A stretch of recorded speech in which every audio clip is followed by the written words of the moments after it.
Bonjour et bienvenue dans le podcast Haricots Verts, le podcast qui vous parle d'art, d'écologie et de verdure. Je suis Pauline Leroux, ingénieure agronome passionnée de plantes et je vous emmène à la découverte de la couleur végétale et de toutes ses applications.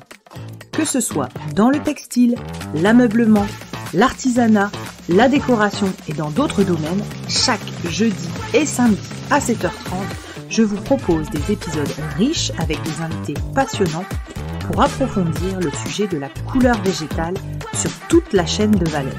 Mon but, fédérer et démocratiser la couleur végétale dans nos vies. Alors, c'est parti, bonne écoute. Alors, bonjour à tous, je suis ravie d'accueillir sur le podcast Haricots Verts Louise Bécard de l'entreprise Pincroft. Bonjour Louise. Bonjour. Alors Louise, est-ce que tu peux te présenter, nous raconter un petit peu ton parcours et ton arrivée dans ton entreprise, tout ce qui a fait que tu es arrivée chez Pincroft? Alors, moi, j'ai commencé mes études en France à HEI, à Lille.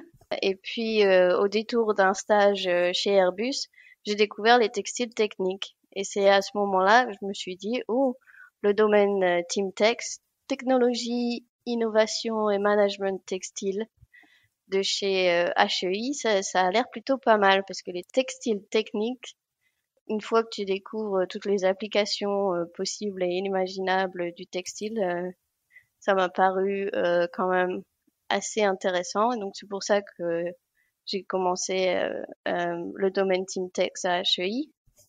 Et dans ma dernière année d'HEI, j'ai fait un échange Erasmus avec l'université de Manchester. Et une fois arrivée à Manchester, j'ai rencontré quelqu'un et donc comme j'étais dans ma dernière année, j'ai pris mon diplôme d'HEI et puis je suis restée à Manchester. Donc ça c'était il y a 10 ans. Je suis arrivée à Manchester pour un an d'Erasmus et puis j'y suis toujours.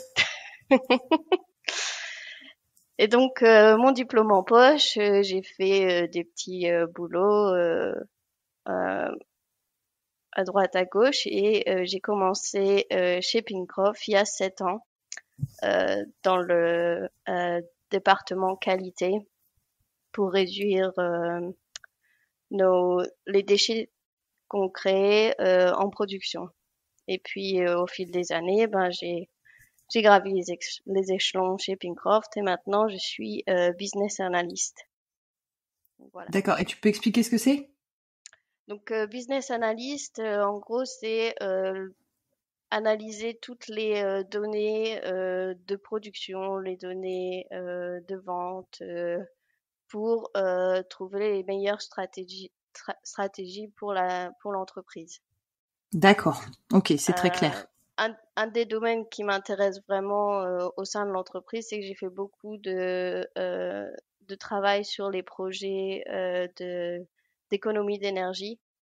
Donc, j'ai participé à l'accréditation de l'entreprise pour ISO 50001, qui est la norme pour mesurer la consommation d'énergie. Et donc, c'est vraiment ce qui m'intéresse, mais tout ce que j'ai appris en fait sur la façon de collecter les données et d'analyser les données d'énergie, maintenant j'applique sur tout ce qui est business en général. D'accord. Est-ce que tu peux nous présenter maintenant Pincroft, son cœur d'activité, quand est-ce que ça a été créé, le nombre de personnes que ça emploie, la mission, etc., pour qu'on voit un petit peu la taille de l'entreprise dans laquelle tu travailles? Ouais.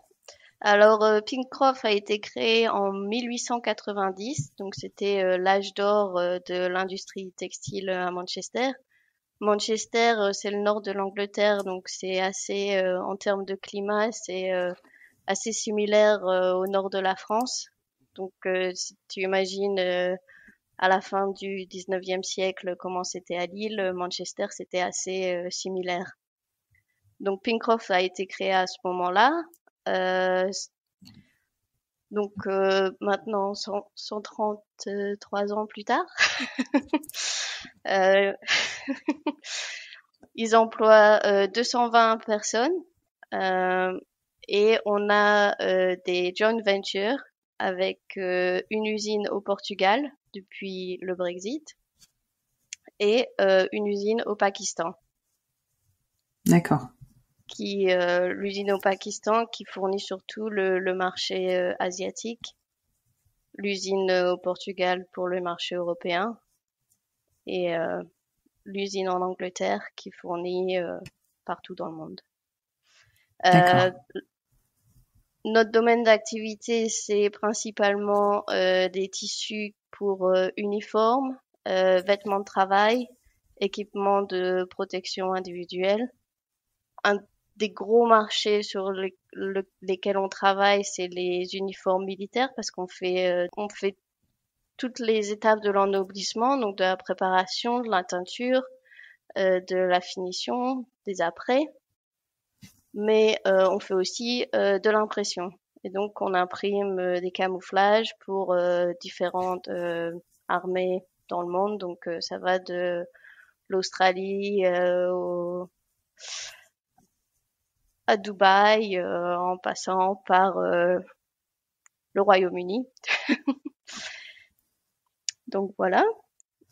Top. Est-ce que tu peux nous donner en termes d'entreprises similaires, il y en a beaucoup dans le monde qui font ça sur les vêtements un peu techniques type uniforme ou vous êtes Alors, seul nos principaux concurrents sont Klopman en Italie, qui fait partie du groupe français TDV. D'accord.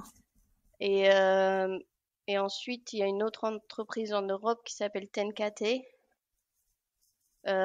où ils font surtout des vêtements à retard de flamme, donc tout ce qui est retard de flamme avec un après ou inhérent. Donc inhérent, c'est quand la, la propriété est dans la fibre.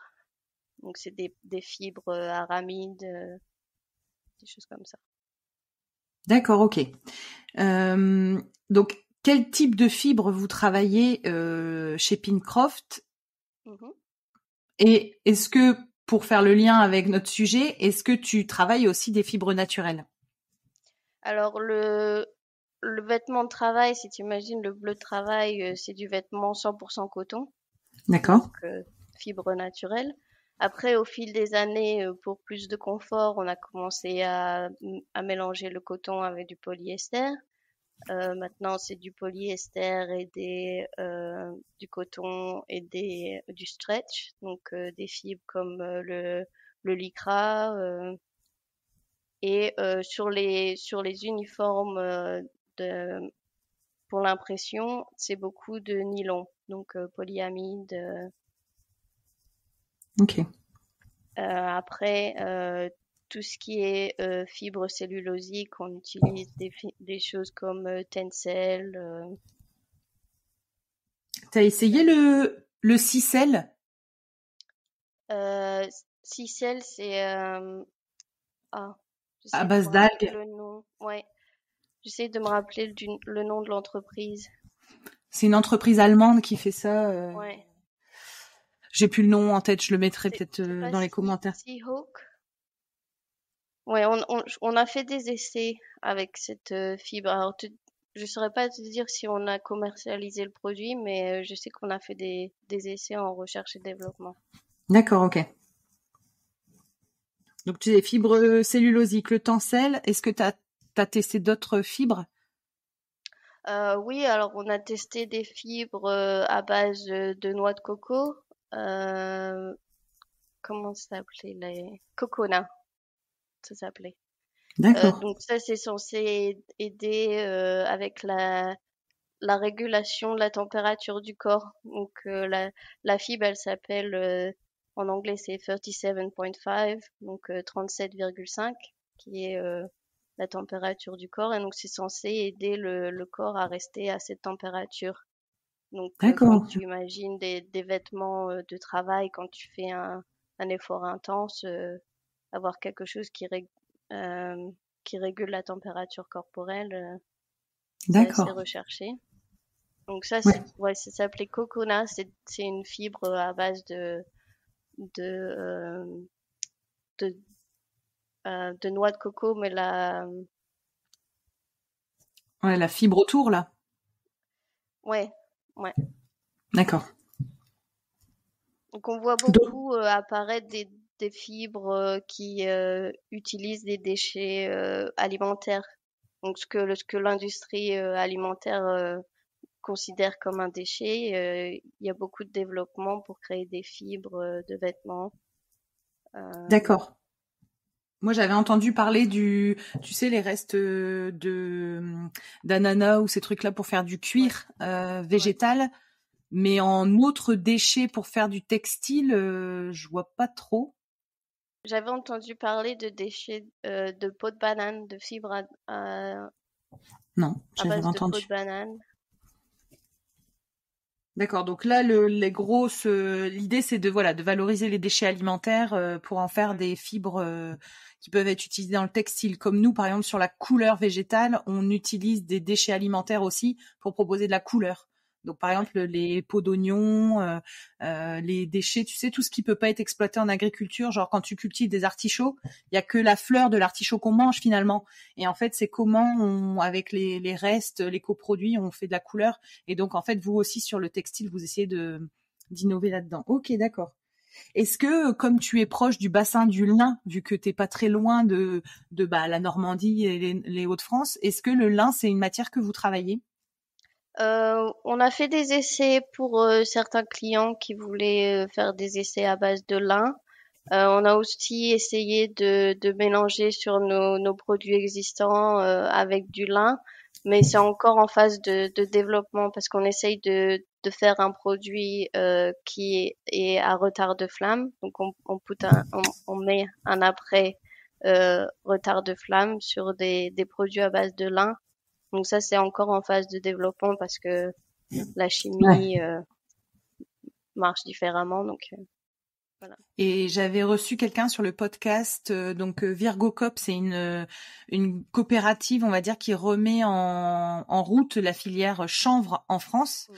Et elle Ouais, expliquait que la fibre du chanvre était beaucoup plus épaisse et beaucoup plus résistante et était plus destinée à des, comme tu travailles en fait, ouais. des vêtements de travail. Et donc, est-ce que le chanvre, c'est quelque chose sur lequel vous questionnez ou vous avez fait des essais? Ouais, similaire au lin, on a aussi fait des essais en mélangeant du chanvre dans nos produits existants.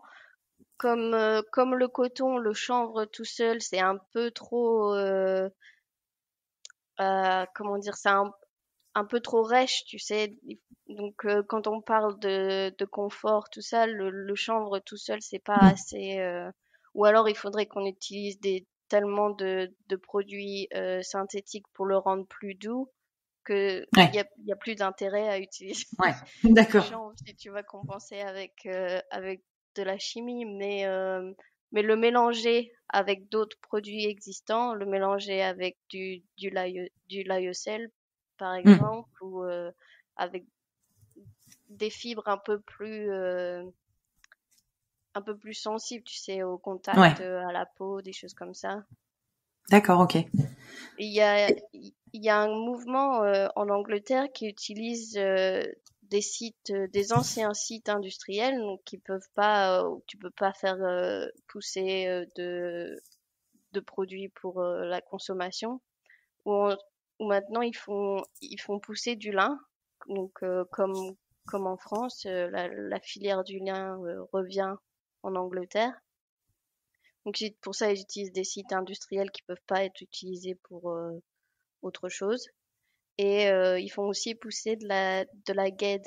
C'est une fleur qui ressemble un peu à la fleur de moutarde. Et donc, de guêde, tu peux faire des colorants naturels. Ouais, c'est l'autre nom du pastel des teinturiers. Donc ça donne du bleu, la guêde. Pastel des teinturiers, c'est une des trois plantes qui donne le bleu. Et nous, ils s'en servent aussi pour notamment les projets sur les jeans mi-chanvre, Ouais, bah, mi-coton, teint avec ouais. du bleu. Ok, d'accord. C'est le même genre de projet, mais la version anglaise. Donc, ouais, ils utilisent du lin et de la guêde pour faire du denim local. Ah génial. Bon bah c'est cool, ça veut dire que ça bouge partout, ça fait plaisir. Donc on a fait un peu le tour des fibres. J'avais une question dans le même axe. C'est une question que je me pose et sur laquelle j'ai pas trop de réponse, donc je prends les avis. C'est qu'est-ce que vous chez Pincroft et toi personnellement vous pensez du recyclage des fibres textiles?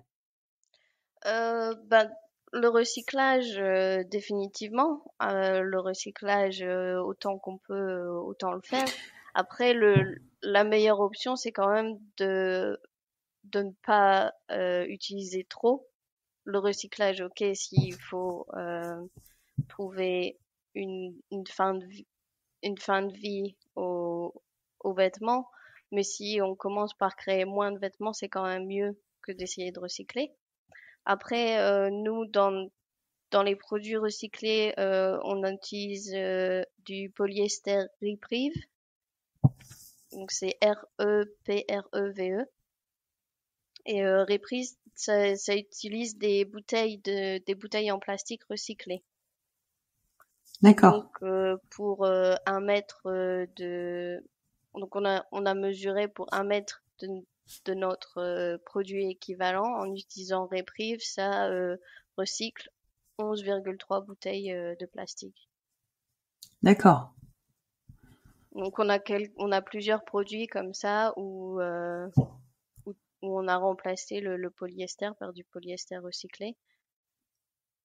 Et moi, ce qu'on m'expliquait, c'est que ce qui fait la qualité d'un tissu, notamment, c'est la longueur et la résistance des fibres, et que Mhm. le fait de recycler, en gros, on coupe les Ouais, fibres pour refaire un tissu, et que dans ce sens-là, dans la logique, ça, ça dure ça, moins longtemps. voilà. Et Parce ça, que toi, tu partages aussi? les chaînes de polyester du plastique recyclé sont plus courtes que les chaînes de polyester D'accord. normales, et donc c'est pour ça que ça casse plus facilement. Et il y a une théorie, on n'a pas réussi à le prouver concrètement, que le polyester recyclé crée plus de microplastiques que le polyester vierge. D'accord, parce que comme les fibres sont plus petites, il y a plus de risques que ça se répande au lavage, c'est ça? Ouais. D'accord. Et alors justement, super transition parce que j'allais te poser cette question. Nous, en France, les lois se durcissent, notamment, je te disais, à compter du 1er janvier 2027, où on va avoir un taux de réincorporation de matières recyclées, biosourcées, etc., qui va augmenter. Un taux de réemploi et de recyclage, pareil, qui va passer à 60. Et aussi des réglementations sur les nouvelles machines à laver qui vont devoir être complètement hermétiques à l'émission des microplastiques dans l'eau. Alors D'accord. j'ai plus la date pour les machines à laver, mais c'est demain quoi, c'est 2025 ou Mm. 2027, je ne sais plus. Et en fait, je voulais savoir donc ça c'est en France que ça se passe, c'est notamment avec la loi AGEC, mais aussi avec, je pense, la revue euh, peut-être aussi la revue du règlement REACH. Qu'est-ce que vous avez comme contrainte légale en Angleterre avec tout ce qui s'est passé, Brexit? Qu'est-ce que ça impacte chez vous? Donc nous, avant Brexit, parce que le Royaume-Uni était dans l'Union européenne, en termes de normes et de réglementation, on devait suivre REACH. Avec le Brexit, beaucoup des lois et des réglementations européennes ont été copiées dans la loi britannique. Et donc en termes de réglementation REACH, on suit toujours les mêmes normes, mais D'accord. ça s'appelle plus REACH, c'est la version anglaise. Pour ce qui est de futures réglementations, pas au courant de choses qui vont arriver dans l'immédiat. On sait que la loi française est en train de changer, la loi italienne suit le même mouvement que la loi française. Et nous, en tant que fournisseurs dans l'Union européenne, de toute façon, on va devoir adopter ces changements. Donc, si on les adopte sur notre usine au Portugal, on va aussi les adopter sur l'usine anglaise. D'accord. Et alors du coup, si la loi donc française, l'Italie bouge, sûrement l'Europe, vers un taux de recyclage, de réemploi, d'utilisation de matières biosourcées, etc., alors qu'on a quand même des doutes sur le recyclage du polyester, Ouais. un peu compliqué d'envisager. Enfin, tu vois ce que je veux dire? Oui. C'est un peu particulier. Est-ce que vous travaillez sur des, je sais pas, Mais c'est des pour ça pistes que ou... le message, c'est vraiment basé sur la consommation. Consommons ce dont on a besoin. Essayons de réduire la l'over-consommation plutôt que d'essayer de recycler. Recycler, c'est très bien. Une fois que qu'on a utilisé quelque chose, recycler, c'est parfait. Mais il faut quand même essayer de réduire la consommation à la source. Et je pense que le Et message, ça devrait plus être ça que ouais. de se concentrer sur le recyclage. Le recyclage, c'est une fois qu'on n'a plus le choix, on l'a utilisé. Hum. Maintenant, il faut bien en faire quelque chose plutôt que Ouais. de l'envoyer dans des décharges. Et je Et le pense qu'il problème, faut vraiment qu'on se concentre sur la consommation à la source. Et ça, c'est une opinion personnelle, hein, c'est pas. d'accord. Louise, qui dit recyclage dit mise en place de filières, mise en place de Ouais, tri, etc. Et alors, bah voilà, t'as les exemples en France, tu y vivais, tu vois bien qu'aujourd'hui déjà, on a du mal à recycler et à bien trier correctement nos déchets. Et d'ailleurs, la loi vient de changer pour essayer de simplifier parce que du coup, c'était pas suivi. Donc, je me dis si déjà sur des aliments qu'on mange tous les jours, donc des gestes qu'on doit faire au moins 3 fois par jour à chaque repas, de bien trier ses emballages dans les bons enfin, dans les bonnes poubelles. Comment on envisage un tri des matières textiles? Ça veut dire que il va falloir déjà que le client il sache ce qu'il porte pour le mettre au bon endroit, ou ça veut dire que les bennes qui récupèrent les vêtements donc vont devoir trier, et comme on a beaucoup de textiles qui sont pas monomatériaux, pareil, ça va être ouais. enfin ça va juste être un délire absolu de se dire attends, lui il a 3% d'élastane, l'autre il a ça. Enfin moi ça me semble, enfin je sais pas, mais comme ça me semble un peu compliqué. Ouais. Bah, nous, c'est ce qu'on a, c'est aussi l'expérience qu'on en a parce on a aussi exploré des façons de recycler les coproduits de notre production. Et ça marche très bien pour les produits 100% coton, 100% nylon. Mais dès que tu as des mélanges, ça devient compliqué. Les polyesters, les polycotons, on a Hum. 65% de coton, 35% de polyester. Ça devient plus difficile à recycler. Ouais, alors ouais, c'est parce que moi ça me fait le parallèle avec l'alimentaire et que je vois bien que dès qu'il y a plusieurs composants dans un produit, dans un emballage, c'est compliqué, et donc ça me fait penser à ça. Par contre, tu vois, alors je n'ai plus le nom de l'entreprise, mais je sais qu'ils utilisent notamment des enzymes pour séparer. Je crois que c'était pour les collants. Il y a Mhm. deux fibres différentes synthétiques qui sont liées, il me semble. Ouais. Et en fait, avec des enzymes, ils arrivaient à séparer les deux fibres. Donc je me dis bon, si il y a déjà des trucs comme ça dans les tuyaux, il y a peut-être moyen de réussir dans une étape de recyclage à séparer les matières. Mais en tout cas, oui. Enfin voilà, de premier abord, ça semble un peu lourd et compliqué. J'en arrive aux questions des labels. Oui. Je voulais savoir, est-ce que vous avez, vous, de la demande sur des labels pour le coton, vu que vous travaillez le coton? Est-ce que vous avez des demandes de labels particuliers et est-ce que vous travaillez chez Pincroft? Oui, alors déjà on a les normes ISO, la norme 9001, la norme 14001 pour l'environnement, la norme 50001 pour la consommation d'énergie. Ensuite, les labels textiles, donc Ecotex Standard 100. En termes de coton, on a du BCI coton. BCI, c'est Better Cotton Initiative. C'est un label qui certifie la qualité du coton et qui est un coton qui utilise, qui essaie d'utiliser moins de ressources naturelles, qui n'est pas connecté à l'esclavage, des choses comme ça. Donc c'est BCI. Ensuite, on fait partie du ZDHC. Donc c'est Zero Discharge of Harmful Chemicals. Donc en gros, les produits chimiques qu'on utilise sur le site sont enregistrés sur un portail pour s'assurer que ce sont pas des produits chimiques dangereux. Et un des projets pour cette année, c'est s'enregistrer sur le IG Index, qui mesure l'empreinte environnementale de l'usine. D'accord, donc globalement, c'est à peu près les mêmes labels dont on m'avait parlé et les exigences, sachant qu'on avait fait un épisode sur le coton bio en indiquant qu'en fait, c'était seulement la culture du coton qui était bio, parce qu'après le coton il repartait dans les cycles classiques et donc il recevait aussi des produits chimiques et des préparations. Donc c'était juste la nuance que je voulais apporter. En préparant l'épisode, on avait parlé que vous aviez tenté un essai sur la teinture végétale. Est-ce que tu pourrais nous faire un petit retour de par quoi vous avez commencé et comment ça s'est terminé et pourquoi? Alors, nous, on a fait des essais avec les produits Earth Colors de chez Archroma.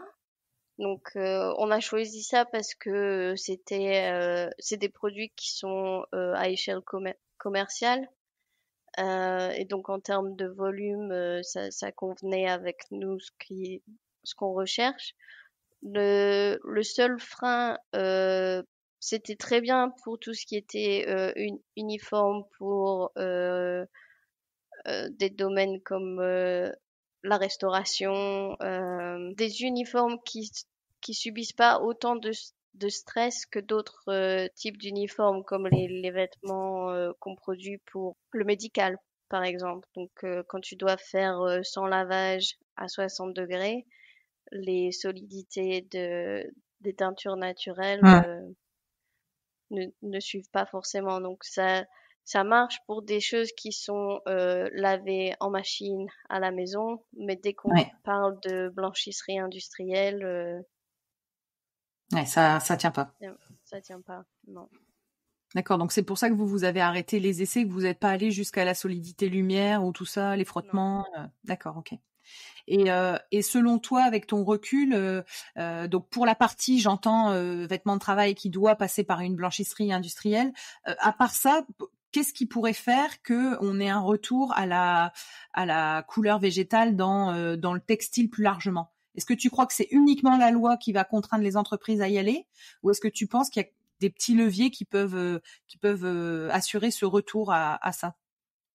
Non, parce que pour tout ce qui est, si tu penses tout ce qui est application, vêtements de tous les jours, il n'y a pas de raison que toi ou moi, on puisse pas acheter des vêtements teintés à partir de couleurs naturelles, parce qu'on n'a pas besoin de ces cycles de lavage intenses, on n'a pas besoin d'un vêtement qui va durer indéfiniment et qui doit avoir le même aspect tout au long de son cycle de vie. Après, je dis pas que on a complètement archivé la couleur naturelle, hein. On regarde encore des produits comme Colorifix ou des produits comme Octarine.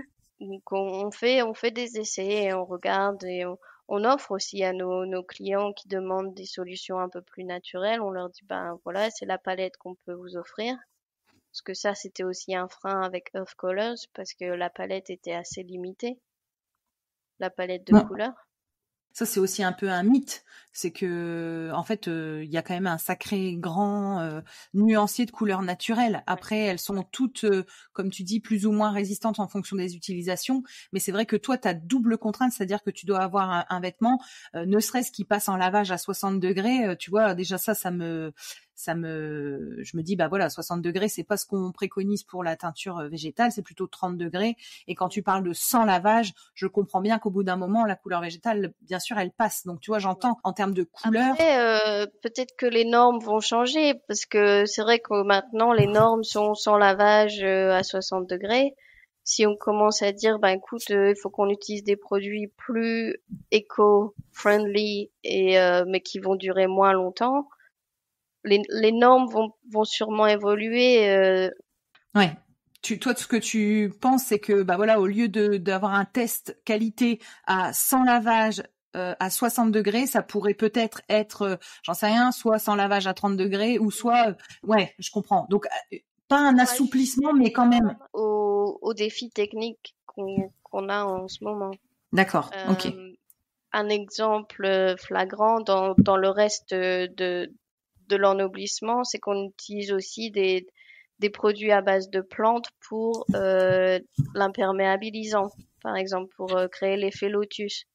Donc ça, c'est très bien si tu veux un vêtement qui résiste à l'eau, mais ça remplace pas la chimie défluorée pour résister aux produits chimiques, aux produits à base d'huile.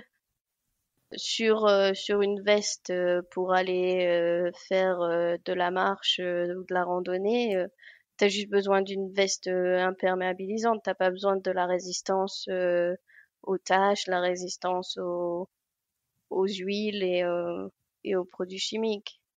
Ouais, Donc, ce que tu veux dire, c'est que on est peut-être aussi trop exigeant avec nos vêtements par rapport à l'utilisation réelle qu'on en fait. ouais, Ouais, voilà. il y a ça aussi, ouais.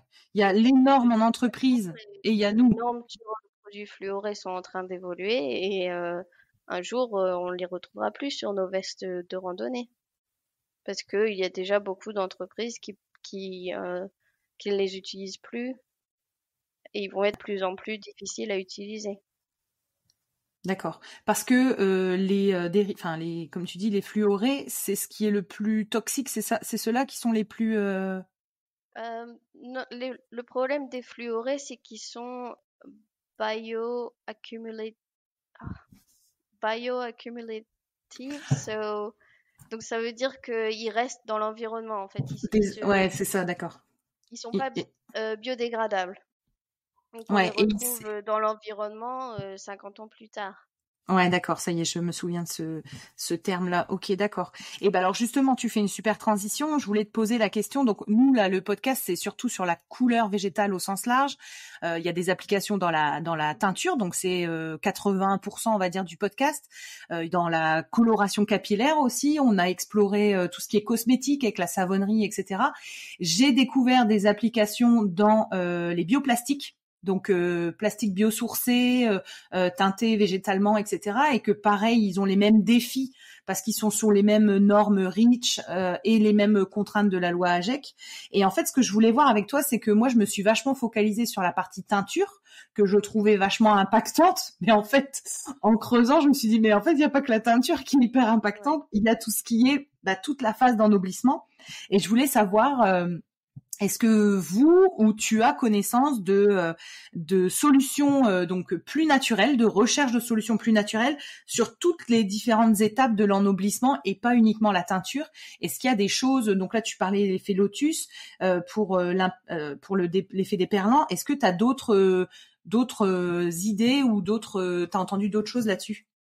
Oui, alors il y a des apprêts à base de menthe pour tout ce qui est contrôle de l'odeur, contrôle des, des odeurs sur les vêtements. Donc ensuite les apprêts à base de plantes pour tout ce qui est déperlant. On a aussi eu un contact avec une entreprise française qui crée un produit naturel pour repousser les moustiques et les insectes. Parce que c'est quelque chose que nous, on utilise beaucoup en textile technique pour les armées.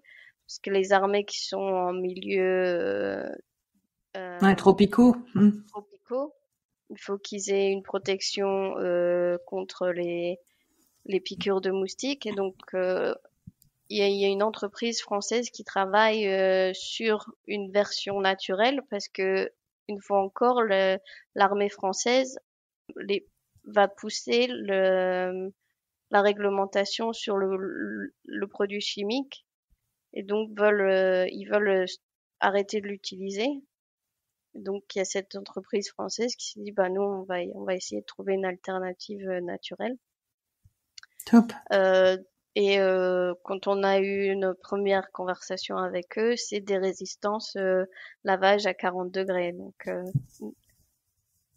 D'accord, une top. fois encore, il faudra ajuster les normes de lavage si on veut que ce soit adopté. D'accord. Ok, donc contrôle de l'odeur, donc on a des solutions avec les plantes. Déperlant, on a quelques pistes, mais comme tu dis, c'est pas les mêmes résultats, mais à nous aussi de revoir un peu nos exigences. Ensuite, éloigner moustiques et insectes. Ouais, c'est hyper intelligent. J'avais pas du tout pensé à ça.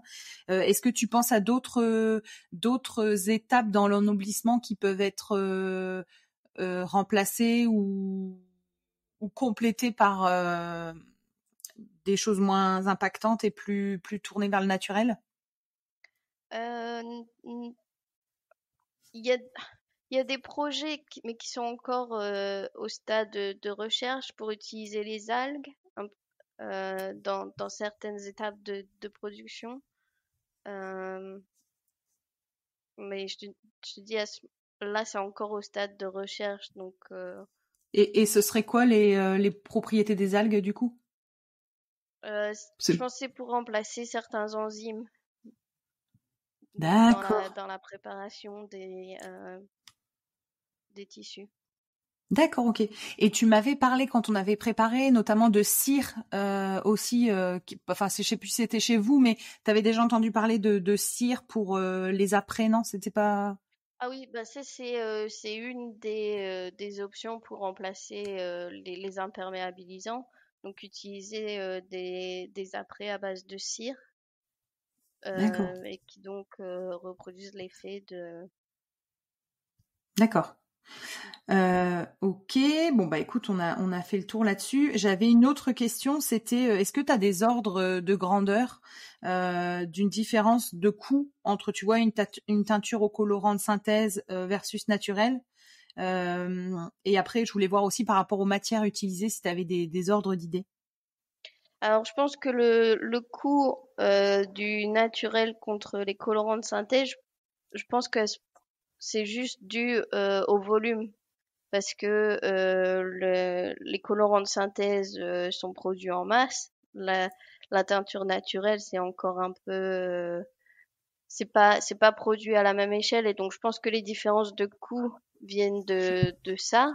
Après, un produit teinté, oui, avec une teinture naturelle, tu peux aussi le vendre avec une marge plus élevée que le produit normal. Donc je pense pas qu'il y ait un gros impact de coût. Euh, et aussi, ce qu'on voit aussi, c'est que beaucoup de ces produits naturels utilisent moins de ressources, donc moins d'eau, moins d'énergie. Et donc, Ouais. au final, le coût, je pense pas que ce soit le plus gros frein. Bah alors, donc pour compléter ce que tu dis, moins de ressources et moins d'énergie, ça j'avais constaté. On a même eu une étude qui montrait que les colorants synthétiques, t'en avais à peu près 15% qui partaient directement en fait dans l'eau parce qu'ils n'arrivaient pas à se fixer ou parce qu'on en mettait trop dans les préparations. Donc il y a aussi cet impact-là qui peut être réduit parce que forcément colorant de synthèse qui se retrouve dans l'environnement, si c'est pas forcément toujours bien traité, etc., c'est vachement impactant. Alors que colorant naturel, bah finalement, si tu as du colorant naturel dans l'environnement, finalement, c'est pas si grave. Mais une pollution, c'est à partir du moment où il y a trop de quelque chose en trop grande quantité à un endroit. Donc même un composant naturel pourrait être une pollution. Je fais juste une parenthèse parce que je sais que c'est important de faire ce petit point. Et tu disais moins d'énergie, moins d'eau.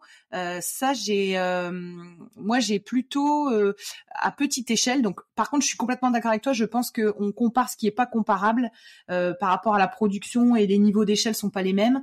Par contre, quand tu prends là aujourd'hui une teinture que tu veux faire, par exemple sur de la lingerie, les cycles pour teindre sont allongés de minimum 2 heures de cycle. Avec la Euh, teinture naturelle. avec la teinture naturelle. Donc c'est un des exemples qu'on a eu, hein, c'est pas une vérité générale, mais c'est un des retours qu'on a eu. Mais en termes de d'énergie, etc. Apparemment, c'est juste le temps qui est rallongé. Donc, mais pareil, il faudrait qu'il y ait des études Après, et ça des choses qui dépend soient des posées. températures. Si le temps est allongé, mais la température n'est pas aussi élevée, Voilà, exactement. tu économises beaucoup plus d'énergie en utilisant des températures plus basses. Ouais, Moi, je te dis, c'est l'exemple des après déperlants où on a prouvé que les options naturelles utilisaient moins d'énergie que l'option synthétique. Mais le problème, c'est les normes. C'est les normes de qualité et les normes de test qui ne ouais. passent pas encore. Ouais, ça c'est le gros sujet, et donc c'est là où je t'expliquais qu'en fait à Roubaix, donc moi je suis allée voir ces fameux tests, donc notamment la résistance lumière qui pour beaucoup de marques de textiles, donc là on parle d'habillement, hein, on parle pas de textile comme toi technique. La résistance lumière, c'était le premier frein. Et en fait, là, on a démontré que, tu vois, dans les boîtes à lumière, là, pour voir en fonction d'une lumière du jour, une lumière de magasin, etc., avec deux outils qui sont le Xenotest et le Suntest, donc des expositions prolongées à la lumière, etc., qu'en fait, on avait des candidats donc dans les plantes qui étaient très, enfin, de bonne résistance. Donc c'est noté, je sais plus, de 1 à 8 ou de 1 à 5. Enfin, j'ai un trou de mémoire, mais en gros, il y a des candidats qui sont bien notés. Et en fait, c'est là aussi où je veux en venir, c'est que je pense qu'il n'y a pas une réponse de dire la couleur végétale, ça tient pas. En fait, il y a une réponse par rapport aux plantes et par rapport au projet qui est fait. Par exemple, de la lingerie, c'est plutôt sous un autre vêtement, donc ça n'a pas besoin d'avoir une résistance lumière de dingue. Par contre, comme tu dis, un vêtement qui est technique, qui doit absolument répondre à une norme ou une couleur particulière ou quelque chose, là, j'avoue, je suis d'accord avec toi, il y a un cahier des charges à respecter. Et si, soit le cahier des charges, comme tu dis, la norme peut être allégée parce qu'on se rend compte que finalement, résister 3 ans, c'est peut-être pas le critère premier. Et on peut alléger ces normes-là, mais j'entends bien que dans du textile technique, bien sûr, il y a des choses à cocher et des cases à cocher. Je voulais te demander, Louise. Même dans les textiles techniques, je suis d'accord avec toi que les cahiers des charges,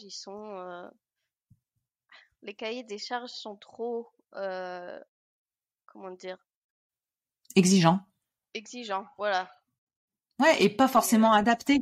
Et je pense que si on veut vraiment améliorer la filière textile, il faut revoir la filière textile globalement. Donc oui, regarder les cahiers des charges, regarder est-ce que j'ai vraiment besoin d'acheter ce t-shirt ou est-ce qu'il va finir dans mon armoire avec mes 20 autres t-shirts. Je pense que c'est un problème de consommation hein, à l'échelle où on en parle. Parce que pour revenir aux produits recyclés, c'est très bien, mais réduisons la consommation avant d'essayer de recycler.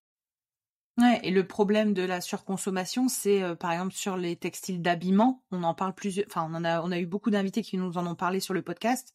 C'est vraiment le problème du coût, c'est-à-dire que maintenant, que ce soit le vêtement ou la couleur à poser sur le vêtement, le coût est dérisoire, donc les gens n'ont plus du tout de frein parce que ça coûte 2 euros. Qu'est-ce qu'on va se priver d'acheter un t-shirt?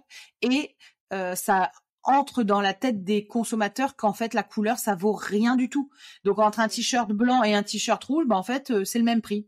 Donc on perd cette notion de oui, la couleur avant c'était travaillé par des teinturiers, c'était issu des plantes, avec des plantes qu'on appelait des plantes industrielles qu'on cultivait exprès pour faire de la couleur, et en fait tout ça se perd. Et finalement ça date de très peu de temps, hein. Les colorants de synthèse, c'est 150 ans, quoi. Et en fait, en 150 ans, on a fait complètement un blackout. Plus personne se souvient de la base et de d'où ça venait, et que ça avait un coût et une reconnaissance dans ce métier-là. Aujourd'hui, tu demandes à quelqu'un ce qu'est un teinturier ou un ennoblisseur. Non, mais franchement, Louise, c'est vrai. Ouais. Tu vois, teinturier, moi, on me répond, c'est pour les cheveux. Pour un teinturier en noblisseur, donc. Bah Non, ouais, mais non, mais toi, t'es au courant. Toi, t'es au courant. J'ai une citation d'un de mes collègues qui dit que pour créer une cuillère à soupe de violet, on devait utiliser 250 000 escargots et que c'est pour ça que le violet était devenu la couleur de la monarchie et du clergé parce que t'imagines 250 000 escargots, faut pouvoir les trouver quoi pour créer une cuillère à café de, de teinture violette. Ouais, Et non, mais c'est... quand tu penses, oui, un t-shirt violet ou un t-shirt blanc, ils sont vendus au même prix aujourd'hui. Ouais, non, c'est ça. Au XVIIe siècle, le violet, c'était pas abordable pour tout le monde. Bah voilà, pareil, là, tu sais, la cape de, je crois que c'est Néron, en rouge, là, la magnifique cape. Bah en fait, déjà, elle était tellement, c'était vraiment un grand tissu, etc. Et pareil, c'était du rouge, c'était pas accessible pour tout le monde, etc. Il y avait vraiment cette connaissance et cette reconnaissance de bah oui, la couleur ça coûte plus cher, c'est pas accessible pour tout le monde, c'est des ressources qu'il faut préserver. Il y a même, bah, c'est comme pour tout, il y a même des ressources aujourd'hui végétales qui sont presque déjà épuisées parce qu'on les a on les a comment dire surexploitées pour une couleur, etc. C'est comme tout, faut des nuances et faut se rappeler la base. Et moi je trouve que bah voilà, un des défis comme tu dis, c'est réduire la consommation de textiles, mais en même temps si t'es tenté par 15 t-shirts à 2 €, bah tu préfères t'acheter 15 t-shirts à 2 € plutôt que de te payer un bouquin pour apprendre que en fait voilà comment c'était teinté avant. Enfin tu vois, il y a aussi ce paradoxe. Bon. Et alors, ma question d'après, c'est, donc toi, dans ton nouveau job, tu dois chasser, on va dire, les coûts perdus, quoi, Ouais. faire des économies, regarder ce qui peut être, comment dire, plus vertueux, etc. Toi, tes gros défis de demain, c'est quoi? Là où tu vas mettre le paquet par rapport à ton activité, c'est quoi où tu trouves que ma question est hyper longue. Où est-ce que tu trouves qu'il y a le plus de coupes à faire, entre guillemets?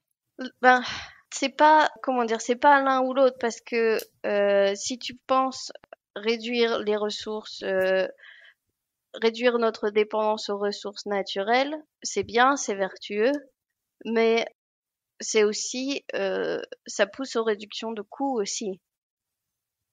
Et donc, y a pas à choisir entre faire ce qui est bien et faire ce qui va coûter moins.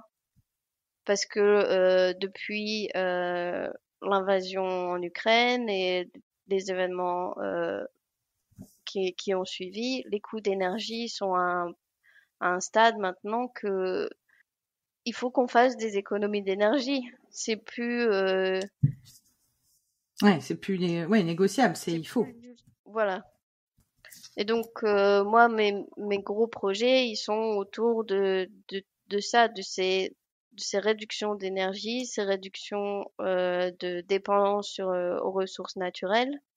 Donc trouver de meilleures alternatives de tissus que le polyester, trouver des process techniques qui utilisent des meilleures technologies. Parce que les machines textiles ont évolué très lentement comparé à d'autres.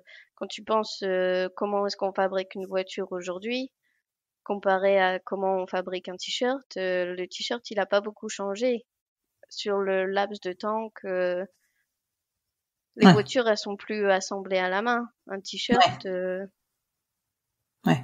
donc il y a des défis technologiques dans l'industrie textile qui sont, enfin c'est fascinant parce que tout est à créer. On m'a parlé de techniques de teinture qui réduisaient le temps, l'énergie, la chaleur, etc. Il y a eu notamment, Il y a Daiku qui font de la teinture sans eau. ouais, j'ai même Ça, entendu c'est des, aussi des choses qu'on explore.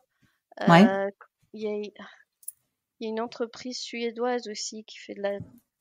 Ça ressemble un peu au concept de Daiku, mais je me rappelle plus du nom. c'est pas l'entreprise qui teint avec du CO2? En Si, fait, je moi, crois.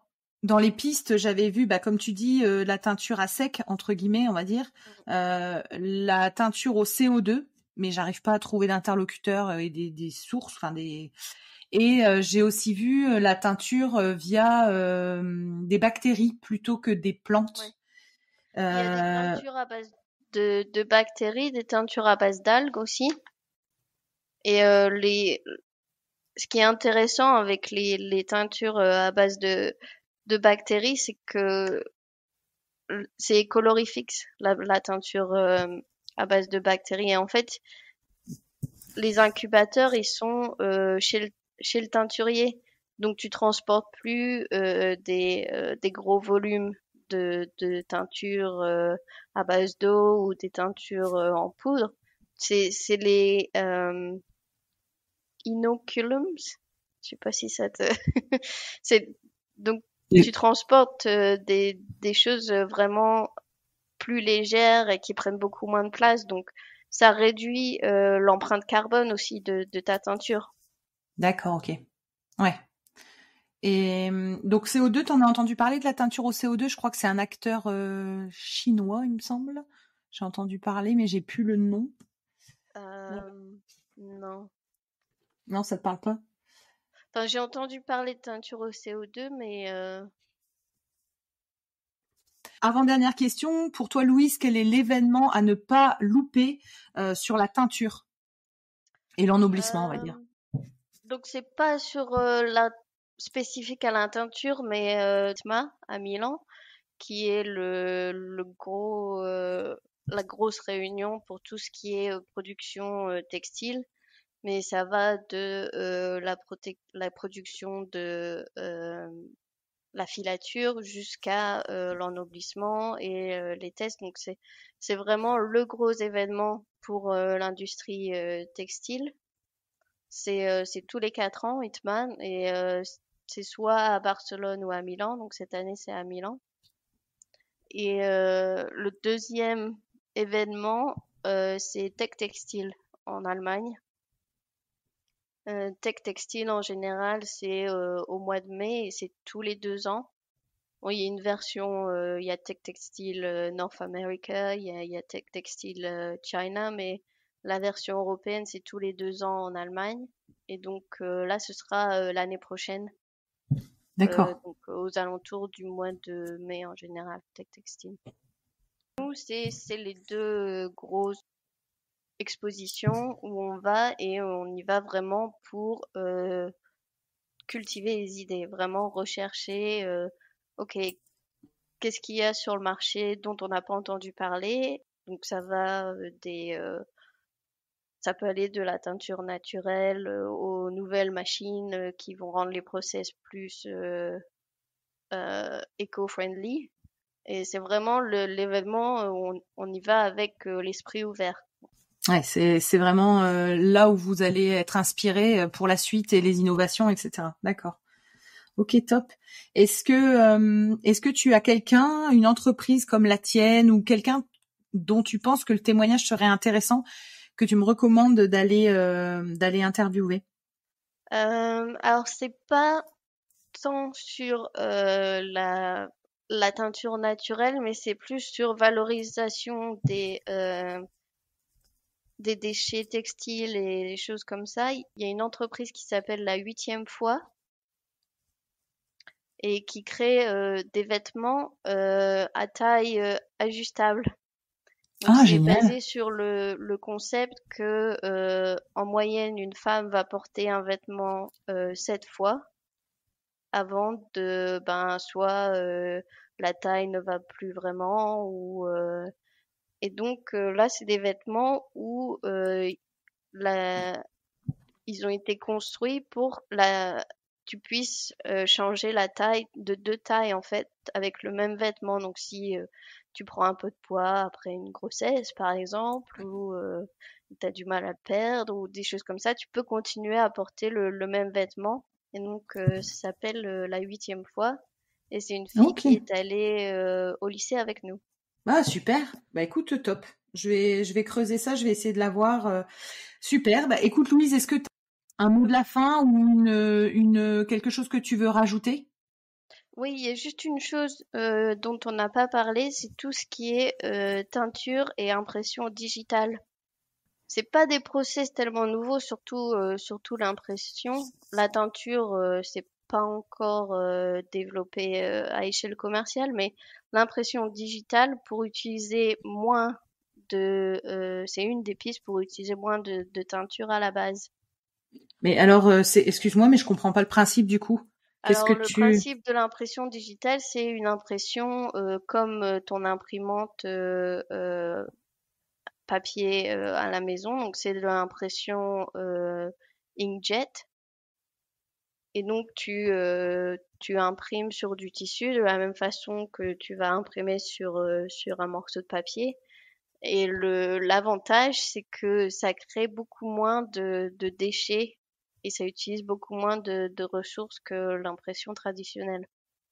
D'accord, parce que je connaissais l'impression textile avec la couleur végétale qu'on appelle la sérigraphie, mais où ils mettent des encres végétales dessus. Mais j'avais Ouais. jamais entendu parler que donc impression digitale. Ok. Donc en mode t'imprimes chez toi tes vêtements quoi. Euh, c'est pas, non, C'est pas le but c'est d'imprimer chez à, soi, c'est le non, c'est c'est le à concept. échelle industrielle, mais tu peux créer des lots beaucoup plus petits. Donc pour réduire les déchets, parce que le D'accord. problème de l'impression traditionnelle, il faut que tu aies c'est des machines qui font 20 mètres de long et donc du coup et puis il faut dispenser la couleur pour mettre dans les cadres.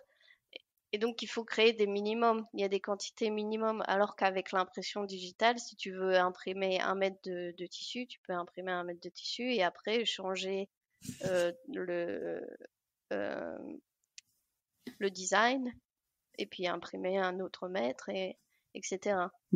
D'accord, ok. Bon bah Et écoute, je donc, vais creuser tout c'est ça. un bon moyen de réduire la surproduction. D'accord, ok. Bon, bah super. Bah écoute Louise, c'était génial. Je vous invite à me rejoindre sur ma page Instagram Arécovert, ARTECOVERT,